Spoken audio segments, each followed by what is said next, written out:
शेख हसीना ने नहीं दिया प्रधानमंत्री पद से इस्तीफा, बांग्लादेश में नया पेंच। बता दें तो शेख हसीना बांग्लादेश की पूर्व प्रधानमंत्री अपने देश को छोड़कर चली गई। शेख हसीना ने यह फैसला तब लिया जब बांग्लादेश प्रदर्शन की आग में सुलग रहा था। बता दें तो प्रदर्शनकारियों ने पीएम आवास का घेराव कर लिया था। जान को खतरा देख शेख हसीना को यह कदम उठाना पड़ा। शेख हसीना के संबंध भारत से काफ़ी अच्छे रहे हैं। यही कारण था कि शेख हसीना ने बांग्लादेश को छोड़ने के बाद भारत को चुना।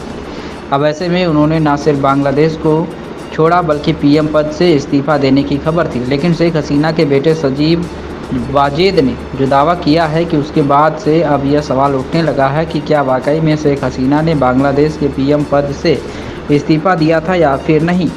दरअसल शेख हसीना के बेटे सजीब वाजेद ने दावा किया है कि बांग्लादेश छोड़ने से पहले उन्होंने प्रधानमंत्री पद से इस्तीफा नहीं दिया था।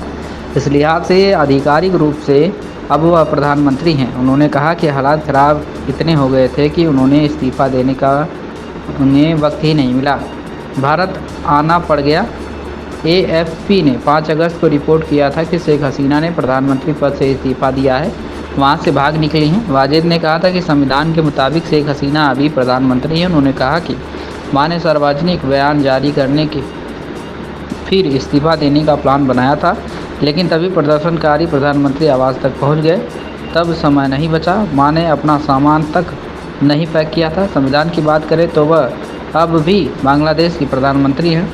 आपको यह बता दें कि बांग्लादेश में आरक्षण के खिलाफ आंदोलन के हिंसक राजनीतिक सांप्रदायिक रंग लेने के बाद शेख हसीना भागकर भारत आई थी। उनके बेटे ने यह भी दावा किया था कि वह वापस बांग्लादेश आएंगे। हालांकि यह बताया गया कि उनकी बांग्लादेश वापसी कब होगी, इसके अलावा वह राजनीति में एक्टिव रहेंगी या इनके बारे में वाजेद ने कहा कि बांग्लादेश के राष्ट्रपति ने बिना प्रधानमंत्री के इस्तीफा दिए संसद भंग कर दी। उन्होंने कहा कि कोर्ट के जरिए राष्ट्रपति के फैसले को भी बदला जा सकता है। वाजेद शेख हसीना के राजनीतिक सलाहकार हैं। उन्होंने कहा है कि जब भी बांग्लादेश में चुनाव होंगे तब अवामी लीग भी चुनाव में उतरेगी। उन्होंने अवामी लीग की वापसी का विश्वास जताया और यह भी कहा कि विपक्ष में बैठने को भी तैयार हैं।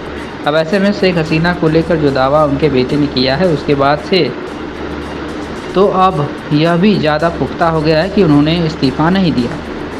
वहीं बांग्लादेश में तख्ता पलट का शिकार हुई पूर्व प्रधानमंत्री शेख हसीना के खिलाफ मर्डर का केस दर्ज किया गया है। शेख हसीना के साथ 6 अन्य के खिलाफ भी मामला दर्ज किया गया है। दरअसल पिछले महीने हुए हिंसक झड़पों के दौरान किराने की दुकान के मालिक की मौत को लेकर हत्या का केस दर्ज किया गया है।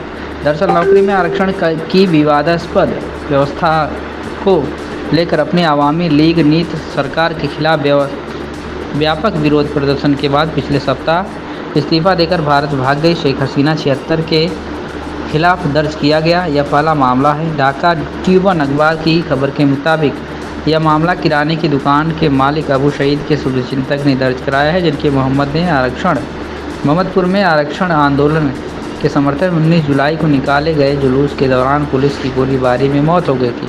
अन्य आरोपियों में अवामी लीग के महासचिव ओबैदुल कादर, पूर्व गृह मंत्री असदुज्जमा खान कमाल और पूर्व पुलिस महानिरीक्षक चौधरी अब्दुल्ला अल मामून शामिल हैं।